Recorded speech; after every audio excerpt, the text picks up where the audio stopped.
ಕೋಗಿಲು ಅಕ್ರಮ ಲೇಔಟ್ ಮನೆ ಕೊಡಬೇಕು ಅನ್ನೋ ತೀರ್ಮಾನ ಆಗಿತ್ತು. ಆದ್ರೆ ಎಲ್ಲಿಗೆ ಬಂದಿದೆ? ಕ್ಯಾಬಿನೆಟ್ ಅಲ್ಲಿ ಏನಾದ್ರು ಚರ್ಚೆಗೆ ಬಂತಾ? ಹೇಗೆ? ಕೋಗಿಲು ಅಕ್ರಮವಾಗಿ ನೆಲೆಸಿರ್ತಕ್ಕಂಥವ್ರನ್ನ ತೆರವು ಮಾಡಿದ್ರು. ಅದ್ರ ಬಗ್ಗೆ ಕ್ಯಾಬಿನೆಟ್ ಅಲ್ಲಿ ಏನು ಡಿಸ್ಕಷನ್ಸ್ ಏನಾಗಿಲ್ಲ. ಇದಕ್ಕೂ ಹಿಂದೆ ಅಲ್ಲಿ ನಮ್ಮ ಮುಖ್ಯಮಂತ್ರಿಗಳು ಡಿ ಕೆ ಶಿವಕುಮಾರ್, ಜಮೀರ್ ಅಹಮದ್ ಅವ್ರನ್ನ ಅಲ್ಲಿ ಕಳಿಸಿದ್ರು. ಆಮೇಲೆ ಈ ರೀತಿ ಅಕ್ರಮ ಬಡಾವಣೆಗಳು ಬೇಕಾದಷ್ಟು ಇದೆ ಬೆಂಗಳೂರಲ್ಲಿ. ಅಂದ್ರೆ ಅವ್ರಿಗೆಲ್ಲ ರೆಗ್ಯುಲೈಸ್ ಆಗಿದೆ. ನಾನು ಕಾರ್ಪೊರೇಟರ್ ಆಗಿದ್ದಾಗ ಅಥವಾ ನಮ್ಮ ತಂದೆ ಕಾರ್ಪೊರೇಟರ್ ಆಗಿದ್ದಾಗ ಬೆಂಗಳೂರು ಜನಸಂಖ್ಯೆ ಬರೀ 10-12 ಲಕ್ಷ ಇತ್ತು. ನಾನು ಕಾರ್ಪೊರೇಟರ್ ಆಗಿದ್ದಾಗ ಒಂದು 15-16 ಲಕ್ಷ ಇತ್ತು. ಮತ್ತೆ ಬಹಳ ಪ್ರಮುಖವಾಗಿ ಅಲ್ಲಿ ಇರ್ತಕ್ಕಂಥವ್ರು ಬಿಜೆಪಿಯವರು ಹೇಳೋ ಪ್ರಕಾರ ಮಿನಿ ಬಾಂಗ್ಲಾದೇಶದಿಂದ ಬಂದಿದ್ದಾರೆ ಅಂತ ಹೇಳ್ತಾರೆ. ಬಾಂಗ್ಲಾದೇಶದಿಂದ ಬಂದಿದ್ರೆ ಕೇಂದ್ರ ಸರ್ಕಾರ ಏನ್ ಮಾಡ್ತಾ ಇದೆ ಅಂದ್ರೆ ಕೇಂದ್ರ ಸರ್ಕಾರ ವೈಫಲ್ಯ ಆಗಿದೆ ಅಂತ ಇದರ ಅರ್ಥ ಅಷ್ಟೇ. ಕೇಂದ್ರ ಸರ್ಕಾರ ಏನ್ ಮಾಡ್ತಾ ಇದೆ, ಗೃಹ ಮಂತ್ರಿಗಳು ಏನ್ ಮಾಡ್ತಾ ಇದ್ದಾರೆ, ಪ್ರಧಾನಮಂತ್ರಿಗಳು ಏನ್ ಮಾಡ್ತಾ ಇದ್ದಾರೆ. ಅದರಿಂದ ಬಾಂಗ್ಲಾದೇಶ ಏನಾದ್ರು ಇದ್ರೆ ಅಲ್ಲಿ ತಕ್ಷಣ ಗಡಿಪಾರು ಮಾಡಿ, ಅಥವಾ ಅವ್ರನ್ನ ಗಾಂಧಿ ಅವ್ರು ಏನಾದ್ರು ಬಾಂಗ್ಲಾದೇಶ ಆಗಿದ್ರೆ ಜೈಲಿಗೆ ಹಾಕ್ಲಿ, ಯಾರು ಏನು ಅಡ್ಡಿ ಮಾಡೋದಿಲ್ಲ.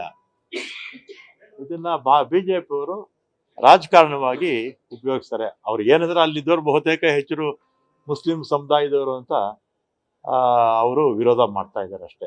ಸರ್, ಕೇಂದ್ರದಿಂದ ಪಟ್ಟಿ ಕೇಳಿದ್ದಾರೆ, ಎಷ್ಟು ಜನ ತಮ್ಮ ತಮ್ಮ ರಾಜ್ಯದಲ್ಲಿ ಇದ್ದಾರೆ? ರಾಜ್ಯ ಸರ್ಕಾರಕ್ಕೆ ಏನಾದ್ರು ಮಾಹಿತಿ ಇದೆಯಾ? ಎಲ್ಲಿ, ಯಾವ ವಿಚಾರದಲ್ಲಿ? ಈ ಅಕ್ರಮ ಬಾಂಗ್ಲಾ ಅಥವಾ ಬೇರೆ ಬೇರೆ ದೇಶದಲ್ಲಿ ಇರ್ತಕ್ಕಂಥವ್ರ ಬಗ್ಗೆ ಕೇಂದ್ರ ಸರ್ಕಾರ ಮಾಹಿತಿ ಕೇಳಿತ್ತು 3-4 ತಿಂಗಳು. ಆಮೇಲೆ ಈಗ ಕೇಂದ್ರ ಸರ್ಕಾರಕ್ಕೆ ಎಲ್ಲಿಂದ ಬರುತ್ತೆ? ಬಾಂಗ್ಲಾದವರು ಎಲ್ಲಿ ನುಸುಳ್ಕೊಂಡ್ ಬರ್ಬೇಕು? ಅಕ್ಕಪಕ್ಕ ರಾಜ್ಯಗಳು, ಅಲ್ಲೆಲ್ಲ ಬಹುತೇಕ ಎಲ್ಲ ಕಡೆ ಕೂಡ ಬಿಜೆಪಿ ಸರ್ಕಾರಗಳೇ ಇದೆ. ಮತ್ತೆ ನಮ್ಮ ಮಿಲಿಟರಿ ಅಲ್ಲಿ ಯಾವ ನುಸುಳ್ಕೋರನ್ನು ಕೂಡ ಬರದಾಗೆ ನೋಡ್ಕೊಳ್ಳುವಂತ ಜವಾಬ್ದಾರಿ ಕೇಂದ್ರ ಸರ್ಕಾರದ ಮೇಲಿರುತ್ತೆ. ಅದು ಮಿಲಿಟರಿ ಅವ್ರು ಮಾಡ್ತಾರೋ ಪೊಲೀಸ್ ಅವ್ರು ಮಾಡ್ತಾರೆ, ಅವ್ರ ಜವಾಬ್ದಾರಿ ಅಲ್ವಾ. ಆ ಥರ ನುಸುಳ್ಕೋರು ಯಾರನ್ನ ಬಂದ್ರೆ ಹಿಡಿದು ಜೈಲ್ಗೆ ಹಾಕ್ಲಿ, ಯಾರು ಬೇಡ ಅಂತ ಹೇಳ್ತಾರೆ. ಆದರೆ ಬಿಜೆಪಿಯವರು ಅವರು ಮುಸಲ್ಮಾನರನ್ನ ಒಂದೇ ಉದ್ದೇಶಕ್ಕೆ ಅವ್ರನ್ನ ಬಾಂಗ್ಲಾದವರು ಅಂತ ಹೇಳ್ತಾ ಇರ್ತಕ್ಕಂಥದ್ದು ಸರಿ ಇಲ್ಲ. ಇನ್ನೊಮ್ಮೆ ಹೇಳ್ತೀನಿ, ಅವರು ಬಾಂಗ್ಲಾದೇಶದಿಂದನೋ ಅಥವಾ ಪಾಕಿಸ್ತಾನ ಬಂದಿದ್ರೆ ಹಿಡಿದು ಜೈಲ್ಗೆ ಹಾಕ್ಲಿ, ಯಾರು ಬೇಡ ಅಂತ ಹೇಳ್ತಾರೆ. ಆಮೇಲೆ ಕರ್ನಾಟಕದಲ್ಲಿ ಈಗ 1,40,00,000 ಜನ ಇದ್ದಾರೆ.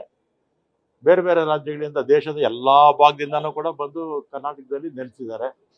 ತಮಿಳ್ನಾಡವ್ರು ಇದ್ದಾರೆ, ಕೇರಳದವ್ರು ಇದ್ದಾರೆ ಒಂದು 5-6 ಲಕ್ಷ ಜನ, ಆಂಧ್ರದವ್ರು ಒಂದು 7-8 ಲಕ್ಷ ಜನ ಇದ್ದಾರೆ, ತೆಲಂಗಾಣದವ್ರು ಒಂದಷ್ಟು ಲಕ್ಷ ಜನ ಇದ್ದಾರೆ, ಮಹಾರಾಷ್ಟ್ರದವ್ರು ಒಂದಷ್ಟು ಲಕ್ಷ ಜನ ಇದ್ದಾರೆ, ಒರಿಸ್ಸಾದವ್ರು ಒಂದಷ್ಟು ಜನ ಇದ್ದಾರೆ, ಗುಜರಾತ್ನವರು, ರಾಜಸ್ಥಾನದವರು ಬಹಳ ವರ್ಷದಿಂದ ಸುಮಾರು 50-60 ವರ್ಷದಿಂದ ಬಂದು ಬೆಂಗಳೂರಲ್ಲಿ ನಿಲ್ತಿದ್ದಾರೆ, ಲಕ್ಷಗಟ್ಟಲೆ ಜನ ನಿಲ್ತಿದ್ದಾರೆ. ವೆಸ್ಟ್ ಬೆಂಗಾಲ್ನವರು ಕನಿಷ್ಠ 7-8 ಲಕ್ಷ ಜನ ಇದ್ದಾರೆ ಬೆಂಗಳೂರಲ್ಲಿ. ಈ ತರ ಒಂದು ಮಿನಿ ಭಾರತ ಆಗಿದೆ ಬೆಂಗಳೂರು. ಬೆಂಗಳೂರಲ್ಲಿ ಬಂದು ನೆಲೆಸೋದಕ್ಕೆ ಸಂವಿಧಾನದಲ್ಲಿ ಎಲ್ಲರಿಗೂ ಕೂಡ ಹಕ್ಕಿದೆ. ಆದ್ರೆ ಬಿಜೆಪಿ ಅವರು ರಾಜಕಾರಣಕ್ಕೋಸ್ಕರ ಈ ರೀತಿ ಮಾಡ್ತಾ ಇರ್ತಕ್ಕಂಥದ್ದು. ಅವರು ಬೇರೆ ಕರ್ನಾಟಕದವ್ರನ್ನ ಬಿಟ್ಟು ಮಿಗ್ದವನ್ನೆಲ್ಲ ಅವರೇನು ಓಡಿಸ್ಬೇಕು ಅಂತ ಏನೋ ತೀರ್ಮಾನ ತಗೊಂಡಿರ್ಬೇಕು ಬಿಜೆಪಿ ಪಕ್ಷದಲ್ಲಿ. ಮೊದಲು ನಾವೆಲ್ಲ ಕೂಡ ಭಾರತೀಯರು ಅನ್ನೋದು ಅರ್ಥ ಮಾಡ್ಕೋಬೇಕು. ಆಮೇಲೆ ಬಿಜೆಪಿ ಪಕ್ಷದ ಶಾಸಕರು, ಬಿಜೆಪಿ ಮುಖಂಡರು ಎಲ್ಲ ಕೂಡ ಏನೋ ಮಾತಾಡ್ತಾರೆ. ಆಮೇಲೆ ಅವರು ಬೆಂಗಳೂರು ಸುತ್ತಲೂ ಶಾಸಕರು ಬೇಕಾದಷ್ಟು ಜನ ಬಿಜೆಪಿ ಶಾಸಕರೇ ಇರೋದು. ಬಿಜೆಪಿ ಶಾಸಕರು ಅವ್ರು ಯಾರು ಸೈಟ್ಗಳು ಕೊಟ್ಟಿದ್ದಾರೆ, ಯಾರು ಮನೆ ಕೊಟ್ಟಿದ್ದಾರೆ? ಆದ್ರೆ ಸಾವಿರಾರು ಎಕರೆ ಅವ್ರ ಪಕ್ಷದ ಕಾರ್ಯಕರ್ತರಿಗೆ ಕೊಟ್ಟಿದ್ದಾರೆ.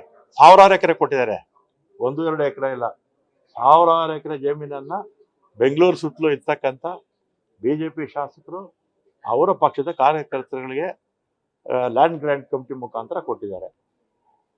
ಸಾವಿರಾರು ಎಕರೆ, ಅದು ಎಷ್ಟೋ ಲಕ್ಷ ಕೋಟಿ ಆಗುತ್ತೆ ಜಮೀನ್ ಬೆಲೆ. ಯಾರೋ ಅಕ್ರಮ, ಯಾರೋ ಬಡವರು ಹಾಕೊಂಡಿದ್ರೆ ಅವ್ರ ಬಡವರು ಹೊಟ್ಟೆ ಮೇಲೆ ಹೊಡಿಯಕ್ಕೆ ಹೋಗ್ತಾರೆ ಇವರು. ಅವ್ರೇನಾದ್ರು ವಿದೇಶದವರಾಗಿದ್ರೆ, ಬಾಂಗ್ಲಾದೇಶರಾಗಿದ್ರೆ ಜೈಲ್ಗೆ ಹಾಕ್ಲಿ, ಯಾರು ಬೇಡ ಅಂತ ಹೇಳೋದಿಲ್ವಲ್ಲ. ಇಷ್ಟೆಲ್ಲ ಘಟನೆ ಆದ್ರೂ ಕೂಡ ಸ್ಥಳೀಯ ಶಾಸಕರು, ಸಚಿವರಾಗಿರ್ತಕ್ಕಂಥ ಕೃಷ್ಣ ಬೈರೇಗೌಡರು ಇಲ್ಲ ಅಂತ ಬಿಜೆಪಿ ಆರೋಪ. ಕೃಷ್ಣ ಬೈರೇಗೌಡರು ಊರಲ್ಲಿ ಇದ್ದಂಗಿಲ್ಲ ಅನ್ಸುತ್ತೆ. ಇವತ್ತು ಕ್ಯಾಬಿನೆಟ್ ಬಂದಿಲ್ಲ ಅವರು.